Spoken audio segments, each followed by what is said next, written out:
नमस्कार। व्यक्ति विषय र विशेषको आजको श्रृङ्खलामा यहाँहरूलाई हार्दिक स्वागत छ।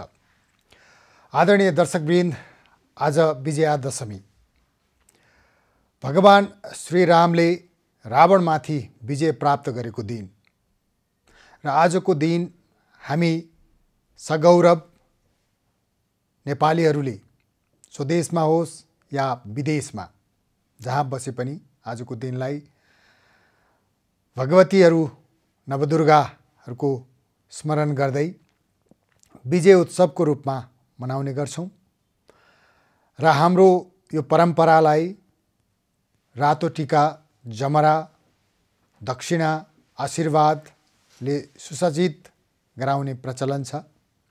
यो हाम्रो धार्मिक सांस्कृतिक परम्परा पनि हो र हाम्रो यो विजयादशमीको टीका ग्रहण कति वैज्ञानिक छ, कति व्यावहारिक छ र कति धार्मिक छ भन्ने चर्चा परिचर्चा विगतमा पनि हुने गर्थ्यो र आज पनि छ र भोलि पनि भइ नै रहन्छ। आज हामी व्यक्ति विषय र विशेषमा विशेष गरी हाम्रो यो सनातन परम्परा, संस्कार, संस्कृति, धर्म, आस्था र विश्वास सँगसँगै यसको वैज्ञानिक महत्त्व र यसको सामाजिक विज्ञान, मनोविज्ञान र व्यवहार विज्ञानको बारेमा चर्चा परिचर्चा गर्छौं। र यो चर्चा परिचर्चा किन पनि हामी आज गरिरहेका छौं भने आजका हाम्रा अतिथि, हाम्रो साक्षात्कारमा हामीले निम्ताएको व्यक्तित्व हुनुहुन्छ कालीगण्डकी गुरुकुलका संस्थापक र कालीगण्डकी ज्ञान विज्ञान प्रतिष्ठानका अध्यक्ष चैतन्य कृष्ण स्वामीलाई हामीले अतिथिका रूपमा आमन्त्रण गरेका छौं। गुरुजी, स्वागत छ कार्यक्रममा। साधुवाद दाजी, धन्यवाद। आज विजयादशमी, हामी 9 दिनसम्म नवदुर्गा भवानीहरूको विभिन्न रूपलाई पूजा आराधना गरेर आज 10औं दिन टीका ग्रहणको तयारीमा छौं। शुभ साहित 10:19 भन्ने पञ्चाङ्ग समितिले निर्धारण गरेको छ। हामी थोरै गुरुबाट यो नवरात्रिको नवदुर्गाहरूको पूजा र नारी, त्यो नवदुर्गासँग नारी गाँसिएको हुनाले नारी पूजाको भव्यता, स्मरण र त्यसको महत्त्वबाट आजको कुराकानी सुरुवात गरौँ न गुरु। अत्यन्तै सान्दर्भिक प्रश्नसँगै यो उपक्रममा प्रश्न उठाउनु भएको हुनाले यहाँलाई धन्यवाद दिन चाहन्छु। खास गरी नवरात्र हामी भन्छौँ, 9वटा रात्रिहरू र प्रत्येक दिन हामीले एउटा देवीको, नवदुर्गाका एक-एकवटा स्वरूपको हामीले यो समयमा उपासना गर्दछौँ र हामी अर्धनारीश्वरको यदि स्मरण गर्ने हो भने नारी र पुरुष दुवैलाई आधा आधा स्वीकार गरेर एउटा सम्पूर्ण विग्रह बनेको अर्धनारीश्वरको दर्शनपछि बल्ल ब्रह्मालाई सृष्टिको ज्ञान प्राप्त भयो र उहाँले यो वर्तमान सृष्टिलाई विस्तार गर्नुभयो भन्ने पौराणिक तथ्य पाइन्छ। त्यति हुँदाहुँदै पनि बराबर नारी र पुरुष बराबर हुन् भन्ने कुराको प्रमाण र तथ्य अर्धनारीश्वरले दिँदा दिँदै पनि सृष्टिकर्ताले नारीलाई पुरुष बराबर राख्न चाहिँ उचित सम्झिएनन् र उनले नारीलाई धेरै श्रेष्ठ बनाउने उनको मनमा त्यति धेरै श्रद्धा भाव जाग्यो र स्वयं परमेश्वरले नै नारीलाई एउटा विशिष्ट स्थान दिनुभयो र विश्वको प्रथम first law book of the world, विश्वको पहिलो कानुनी ग्रन्थ मनुस्मृति हो र त्यो मनुस्मृतिले पनि सहस्रम पितृ माता गौरवेण तिरिच्यते, अर्थात् माताको महत्त्व, आमाको महत्त्व पिताको 1000 गुणा अधिक हुन्छ भनेर भनियो। अब हामीले नेपाल जीवित कुमारीको पूजा गर्ने देश मात्र होइन, हामी 2 वर्षदेखि 10 वर्षसम्मका कन्याहरूलाई साक्षात् नवदुर्गाको स्वरूप मानेर पूजा गर्छौँ। आश्चर्यको कुरा के पनि छ भने दसैँको टीका लगाउँदा भन्ने, आशीर्वाद दिँदा भन्ने मन्त्रमा पुरुषहरूलाई चाहिँ अन्तमा तिमीलाई यो द्रोणका छोरा अश्वत्थामाको जस्तो आयु लगायत यो आशीर्वाद तिमीलाई प्राप्त होस् भनेर आशीर्वाद दिइन्छ। तर नारीहरूलाई जब टीका लगाइन्छ, टीका लगाउँदाखेरि हजुर त साक्षात् भगवती हो, साक्षात् नवदुर्गा हो, मैले गुरुलाई उनलाई नमन गरिन्छ। यो मैले यहाँ के यो प्राविधिक रूपमा गुरुको मैले आवाज सुनिरहेको छैन। एकैछिन मैले प्राविधिक मित्रहरूलाई आग्रह गरेँ कि बिचमा यो प्रविधिले गर्दा अलि सुन्न कठिनाइ भइरहेको छ। तथापि गुरुले जुन नवग्रहको, नवरात्रिको र नारीको पूजनका विषयमा कुरा गरिरहनु भएको सन्दर्भ होला, सायद मैले सुन्न पाएन, मेरो यो प्रविधिले मलाई साथ दिएन। तथापि आज हामी जुन कुरा गरिरहेका छौँ गुरु, यो विजयादशमीको विजय उत्सवको रूपमा मनाउने पर्व, त्यसमा दिने आशीर्वाद, हामीले लगाउने टीका, त्यसको जमरा र त्यसको दक्षिणा समेतको ठुलो एउटा वैज्ञानिक महत्त्व छ भनिन्छ। हजुर, खास गरी आशीर्वाद यति महत्त्वपूर्ण चिज हो कि हरेक व्यक्तिलाई आज मोटिभेसनल स्पिचहरू संसारमा चलिरहेका छन्। व्यक्तिको शक्तिलाई जगाउने, उसको पोटेन्सियललाई बाहिर ल्याउने खालका विभिन्न खालका ट्रेनिङहरू वैदिक संस्कृतिका एक संस्कृतिभित्रका आयामहरूलाई हेर्ने हो भने यी खालका ट्रेनिङहरू चाहिँ वास्तवमा सामान्य देखिन्छन्, फिका देखिन्छन्। र यो हाम्रो अभ्यासमा चाहिँ व्यक्तिभित्रको समग्र चाहिँ पोटेन्सियललाई, समग्र प्रतिभा र क्षमतालाई बाहिर ल्याउनका लागि उनीहरूलाई शुभाशिष दिने चलन छ। र विशेष गरी वैज्ञानिकहरूले के भन्छन् भने जब व्यक्तिहरूलाई आफूभन्दा श्रेष्ठ जनहरूले आशीर्वाद दिन्छन् अनि उसको पोजिटिभ न्युरो ट्रान्समिटर बायोकेमिकल, उसको मस्तिष्कमा सकारात्मक जैव रसायनहरू एक्टिभ हुन्छन् र उसलाई चाहिँ धेरै ठुलो ऊर्जा र शक्ति प्राप्त हुन्छ, चेहरामा खुसी प्राप्त हुन्छ, उमङ्ग प्राप्त हुन्छ, उत्सव प्राप्त हुन्छ। हाम्रो संस्कृतिका एक एक पक्षहरू यति उल्लासले भरिएका छन्, उमङ्गले भरिएका छन्, उत्सवमय छन् र सबैलाई जोड्ने एकताका मूल सूत्रधार छन्। त्यसैले गर्दाखेरि यो हाम्रा यी संस्कृतिभित्रका यी एक एक परम्पराहरू चाहिँ यति वैज्ञानिक छन्। व्यक्तिको चाहिँ आयुलाई बढाउनका लागि यो आशीर्वादमा पनि आयु र द्रोणश्रुति यहीँबाटै सुरु भएको छ।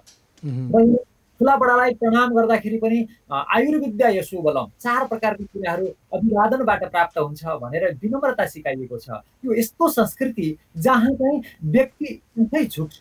True humility is the sign of greatness. वास्तवमा विनम्रता भनेको श्रेष्ठ व्यक्तिको लक्षण हो। त्यही त हाम्रा लेखनाथ पौड्यालले पनि उपकारी गुणी व्यक्ति निहुरिन्छ निरन्तर फुलेको वृक्षको हाँगो निस्केको पाइन्छ भन्नुभएको छ। अब हाम्रो यो दक्षिणसँग जोडिएको रातो टीका, त्यसपछि गएर हाम्रा ठुला बडाले दिने आशीर्वाद, अनि यो ब्लड, ग्रिन ब्लडका रूपमा स्वीकार गरिएको जमरा, त्यो पनि जौको जमरा, त्यो जमरा चाहिँ दिएर आशीर्वाद दिने कति वैज्ञानिक परम्परा छ। यो अहिले क्यान्सर भएका व्यक्तिहरूलाई पनि त्यो जौको जमरा खुवाउने, जौको चाहिँ जमराको रस खुवाउने, अहिले चाहिँ विभिन्न रोगीहरूलाई खुवाउने अस्पतालहरूले नै काम गरिरहेका छन्। उनीहरूले प्रेस्क्रिप्सन दिन्छन् भने आज हाम्रा संस्कृतिका एक एक विधाहरू, एक एक पाटाहरू कति महत्त्वपूर्ण छन्। यसले मानव जीवनमा कति वैज्ञानिक प्रभाव पारेको छ र यसले हाम्रो स्वास्थ्यलाई कति सकारात्मक रूपमा प्रभाव पारेको छ भन्ने कुराहरू त वास्तवमा विश्वकै लागि, अध्ययनका लागि अत्यन्तै महत्त्वपूर्ण सामग्री हुन सक्छ। यो सुसंस्कृत र हामी चाहिँ संस्कारका धनी छौँ भनेर सन्देश दिन सक्छौँ हामी विश्वलाई।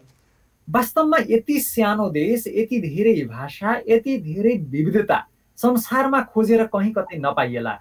यति सुन्दर हरेक दृष्टिले संस्कृतिको भाषा पनि अब यति सानो, यति थोरै जनसङ्ख्या भएको देशमा यति धेरै भाषा संसारमा कहाँ खोजेर पाइनु। अनि यति धेरै, यति सानो देशमा यति विविध संस्कृति। यहाँ वहाँ त कुनै एउटा फादर्स डे छ, कुनै एउटा मदर्स डे छ, केही दिनहरू छन् वर्षमा, केही महत्त्वपूर्ण दिन छन्। हाम्रा त हरेक महिनामा 2 वटा विशिष्ट पर्वहरू एकादशी छन्। अनि हरेक महिनामा हाम्रा पूर्णिमा, अमावस्यादेखि लिएर हरेक पर्वहरूको आफ्नै विशिष्ट महत्त्व छ। हरेक तिथिको महत्त्व छ, हरेक पर्वको हरेक दिनको महत्त्व छ। हरेक दिन कुनै न कुनै विशिष्ट पर्व, कुनै न कुनै ऋषि महर्षिको जन्म, कुनै अवतारको चाहिँ प्रसङ्ग नजोडिएको दिन खोजेर पाइँदैन। दिने हरेक पल उत्सवमय छ। यो यति गहन र वैज्ञानिक संस्कृति छ कि यसको परम विज्ञानलाई हामीले आत्मसात गर्यौँ भने विश्व कल्याणका लागि, मानवताका लागि आज चाहिँ ग्लोबलाइजेसनका कारण हाम्रा हरेक राम्रा कुराहरू विश्वव्यापी फैलिरहेको अवस्थामा आज क्यानाडाका प्रधानमन्त्रीले पनि, क्यानाडाका राष्ट्र प्रमुख स्वयंले पनि अब यो दशैंको शुभकामना, नवरात्रको शुभकामना भनेर आफ्ना सामाजिक सञ्जालहरूमा राखेका छन् र विश्वका कैयौँ राष्ट्र प्रमुखहरूले पनि यसलाई अत्यन्तै उत्सवका रूपमा मनाएको अवस्था छ। त्यसैले हामी यो आजको दिनलाई, आजको शुभ साहित्यलाई, हाम्रो टीका ग्रहणको साहित्य 10:19 सुरु हुने र राष्ट्र प्रमुख लगायत सबैले त्यो साहित्य पछि टीका ग्रहण गर्ने भन्ने जुन पञ्चाङ्ग समितिको निर्णय छ र हामी त्यो टीका ग्रहण गर्दा जुन साहित्य निकाल्छौँ, टीका ग्रहण गर्दा उत्तर दक्षिण पूर्व पश्चिम त्यो दिशा पनि निर्दिष्ट गरेर बस्नुपर्छ, त्यसको छुट्टै महत्त्व छ, त्यो महत्त्वले पनि प्रभाव पार्छ भनिन्छ नि। एकदमै हरेक कुराको प्रभाव पर्छ। कस्तो भने यो साइतमा या यात्रामा या टीका लगाउँदाखेरि मुख्यतया चन्द्रमालाई हेर्ने चलन छ। चन्द्रमालाई दाहिने पार्ने या चन्द्रमालाई सन्मुख पार्ने हाम्रो वैदिक परम्परा हो र अहिले चन्द्रमा पश्चिमतिर भएको हुनाले टीका लगाइदिने मान्छे पूर्वतिर फर्केर लगाउने र जसले टीका थाप्दैछ, टीका लगाउँदैछ, जसलाई लगाइदैछ ऊ पश्चिमतिर फर्किने। यो चन्द्रमा चाहिँ सन्मुख बनाउनका लागि हो। चन्द्रमा सन्मुख भयो भने अरू समस्त दोषहरू नष्ट हुन्छन् र त्यो चाहिँ कार्य सफल हुन्छ भन्ने हाम्रो वैदिक मान्यता छ। त्यसैले गर्दा फेरि यो लग्न निकाल्दाखेरि पनि लग्न विचार गरिन्छ, तिथि विचार गरिन्छ, ग्रह विचार गरिन्छ, नक्षत्रहरू विचार गरिन्छन्, बार विचार गरिन्छ। सबै कुराहरू हरेक कुराहरू विचार गरेर एउटा शुभ लग्न पारेर अनि यो मुहुर्तहरू निकाल्ने चलन छ र यो कार्य पञ्चाङ्ग निर्णायक समितिले गरेर विचार गरेर विश्वका विविध क्षेत्रका लागि यो समयमा यसरी गर्नु भनेर एउटा विद्वत समूहले नै यसको बारेमा निर्णय गरिसकेको छ। गुरु, यो हामी अहिले सङ्कटमा छौँ, तथापि हाम्रो यो परम्परालाई, हाम्रो संस्कृतिलाई हामीले बिर्सिँदैनौँ र बिर्सिन सक्दैनौँ। हामीले यो निरन्तर चलाइराखेको संस्कृति हो। विजयादशमीको जुन शुभ पर्व महत्त्व हुँदाहुँदै पनि जुन सङ्कट छ, हामी धर्मका दृष्टिकोणले, हाम्रा परम्पराका दृष्टिकोणले, हाम्रो बौद्धिकताको दृष्टिकोणले हामी व्याख्या त गर्छौँ, तर व्यावहारिक रूपमा यो व्यवहार विज्ञानसँग अलिकति अहिलेको परिस्थितिमा चाहिँ अलि मिल्न नसकेको हो कि हाम्रो सामाजिक विज्ञान, व्यावहारिक विज्ञान, मनोविज्ञान जुन फरक फरक विधामा हामी विज्ञानसँग जोड्छौँ, यो अहिलेको चाहिँ व्यावहारिक विज्ञान भएन कि, व्यावहारिक विज्ञानसँग जोड्न सकिएन कि, हामी अलि अव्यावहारिक भयौँ कि भन्ने जिज्ञासा चाहिँ कसरी मेट्ने हो गुरु? अब हाम्रा हरेक अभ्यासहरूलाई विज्ञानको कसौटीमा हामीले परीक्षण गर्नुपर्छ। परीक्षण गरिसकेपछि त्यसका चाहिँ फाइदा र बेफाइदा तर्क, तथ्य र प्रमाणको आधारमा, श्रुति, युक्ति र अनुभूतिको आधारमा जब निष्कर्षमा प्राप्त हुन्छ, त्यसपछि बल्ल हामीले यो चाहिँ उचित र अनुचित भनेर व्याख्या गर्न सक्ने हुन्छौँ। सामान्यतया अहिलेसम्म गरिएका अध्ययन अनुसन्धानहरूले हाम्रो परम्परा, पर्व, संस्कृति, चाडबाड यिनीहरूमा रीतिथितिका अधिकांश कुराहरू चाहिँ विज्ञान सम्मत रहेको पुष्ट भएको छ। त्यसैले गर्दाखेरि समाज विज्ञानको कुरा गरौँ, मनोविज्ञानका कुरा गरौँ, यो समाजलाई एकीकृत गरेको छ, समाजलाई एकताको सूत्रमा बाँधेको छ। कैयौँ यही बेलामा देश विदेशका व्यक्तिहरू घर फर्किएर, हालाकि अहिले चाहिँ कोभिडको कारणले गर्दाखेरि व्यक्तिहरू चाहिँ त्यसरी जम्मा हुन सक्नुभएको छैन, एकै ठाउँमा सबै जम्मा भएर लगाउन नसक्ने परिस्थिति बनेको छ। तर पनि यो सामान्य अवस्था भएको अवस्थामा, सहज अवस्थामा त यसले समाजलाई एकताको सूत्रमा बाँधेको छ। यसले सबैलाई भाइचारा सिकाएको छ, मूल्य सिकाएको छ, ठुला बडासँग झुक्न सिकाएको छ, सानालाई आशीर्वाद दिन सिकाएको छ। कस्तो स्नेहपूर्ण समाज, कस्तो समरस समाजको निर्माणका लागि हाम्रा पर्वहरूले शिक्षा दिएका छन्। वास्तवमा हाम्रो अहङ्कारलाई विगलित गरेर समाजका लागि हामीहरू चाहिँ हरेकले आफ्नो योगदान दिनुपर्छ भन्ने सन्देश दिएका छन्। त्यसैले मनमा उल्लास, उमङ्ग, दसैँ आयो भन्दा नै कस्तो खालको हर्ष र उमङ्गको चाहिँ अनुभूति हुन्छ।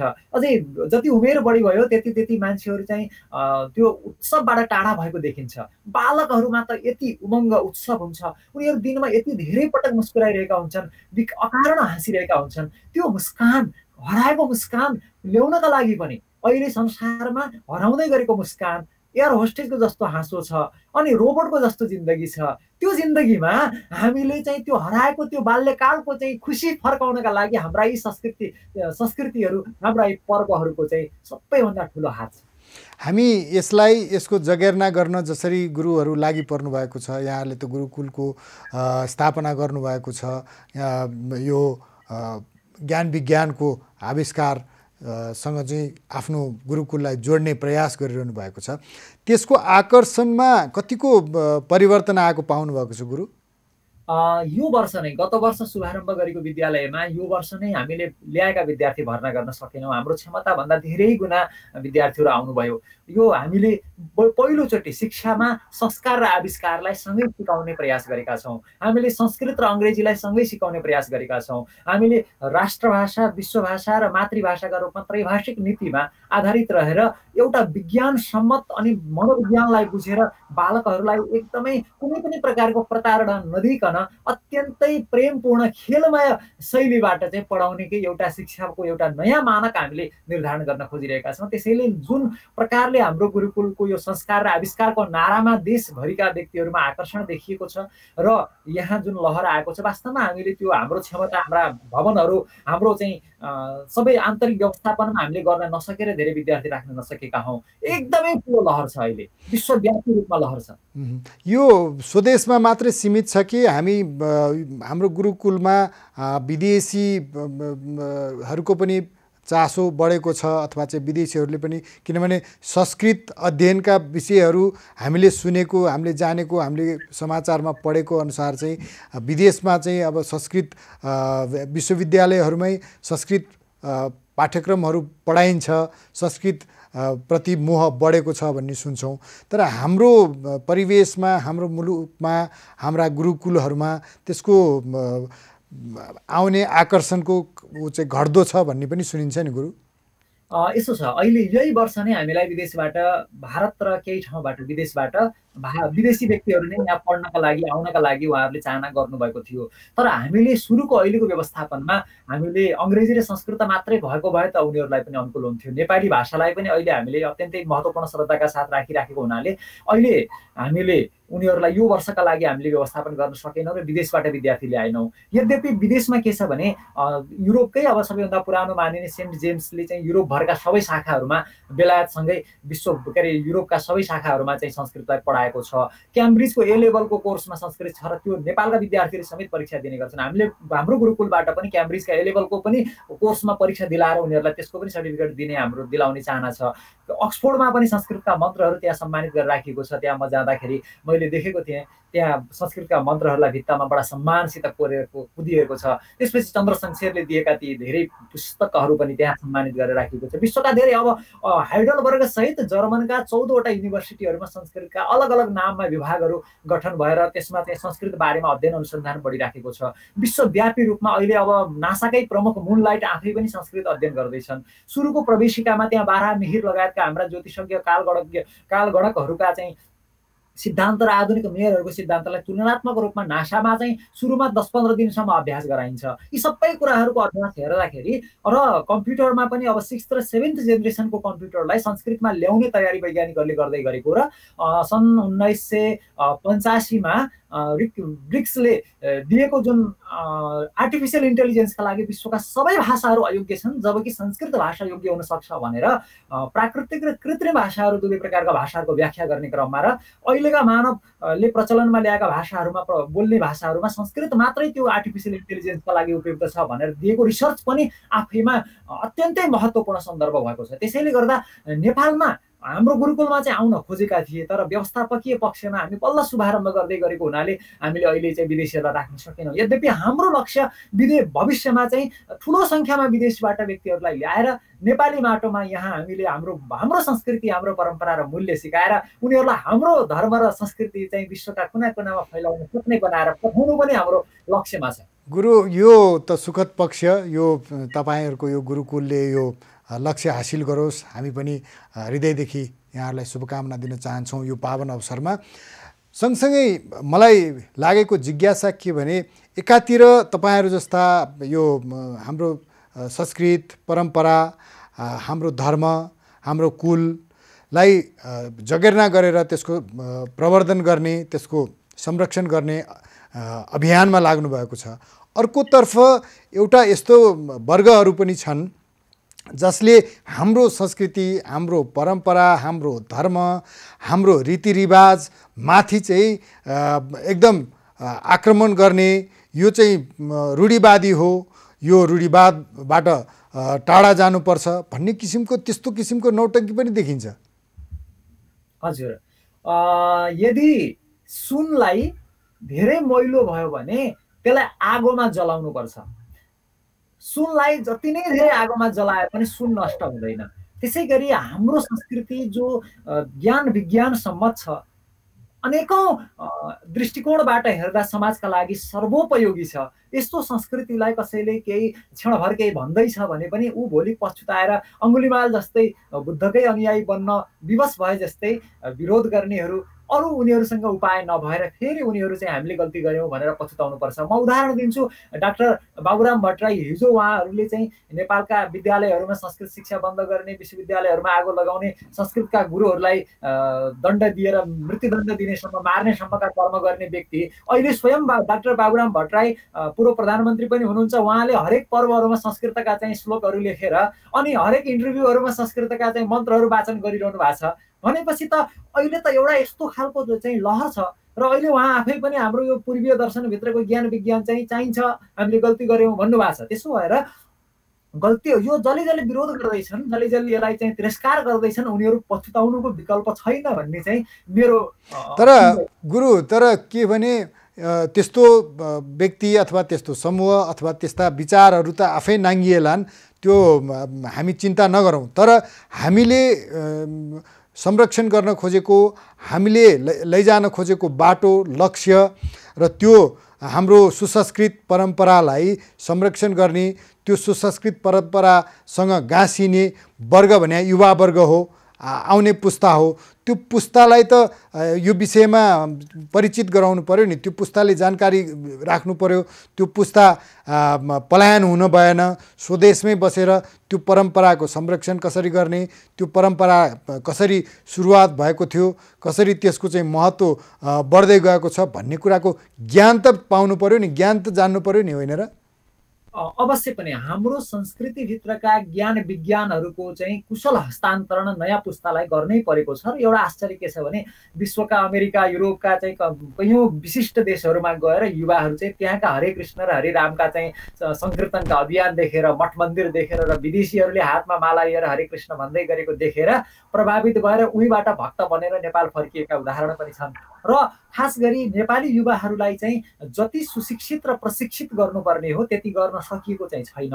तर हामी दुईटा कुरा, अब एउटा अहिले चाहिँ हाम्रै दाजुभाइहरूलाई चाहिँ यो संस्कृतिको बारेमा अनेक प्रकारका चाहिँ विदेशबाट हाम्रो संस्कृति मेट्न चाहनेहरूले उनीहरूका गोटी बनेर हाम्रा कतिपय दाजुभाइहरू त्यसमा चाहिँ निमित्त बनेर हाम्रो संस्कृतिको विरोधमा चाहिँ खटिएका देखिन्छन्। उनीहरूलाई चाहिँ हामीले भाइचाराबाट उनीहरूलाई चाहिँ हाम्रो आपसी सद्भावद्वारा उनीहरूलाई हामीले समेट्नुपर्छ भने हाम्रा युवाहरू र अरू नबुझेका व्यक्तिहरूलाई चाहिँ हामीले प्रशिक्षणको माध्यमबाट, चेतना अभिवृद्धिको माध्यमबाट उनीहरूलाई जोड्न सक्नुपर्छ। र युवा पुस्ता नै वास्तवमा राष्ट्र निर्माणको महत्त्वपूर्ण संवाहक भएको हुनाले, आधार भएको हुनाले उसले यसभित्रको ज्ञान विज्ञानलाई बुझ्यो भने यी हाम्रा संस्कृतिहरू दिगन्त रहनेछन् र दिगो रहेर यिनीहरूबाट फेरि हामीले युग युग अथवा लामो समयसम्म हामीले चाहिँ विश्वलाई चाहिँ ज्ञान विज्ञान सिकाउन सक्ने हुनुहुन्छ। हाम्रो सामाजिक परिवेशमा पनि त्यो कुरा लागू गर्नका लागि अब एउटा गुरुकुल मात्र काफी नहोला, अथवा गुरु चैतन्य कृष्ण मात्रै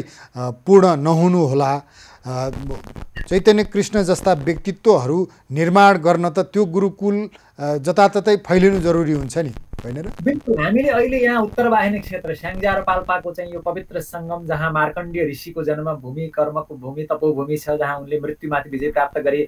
भगवान राम जहाँ विधि पटकसम्म आउनुभयो, एकचोटि 7 दिन बस्नुभयो, श्रापित विद्याधरलाई चाहिँ सिंहको रूपमा भएकोलाई उद्धार गर्नुभयो। कृष्णका 16,000 रानीहरूले पूर्व जन्ममा यही तपस्या गरेका थिए, उनीहरूलाई रामले वरदान दिएर अर्को जन्ममा कृष्णको रानी हुने वरदान दिनुभयो। गण्डकी उत्तर फर्केर बगेकी छन्। ज्ञान विज्ञान साधना ध्यान हरेक कुराका उत्तर पाउनका लागि पनि उत्तर वाहिनी क्षेत्र आफैमा श्रेष्ठ छ।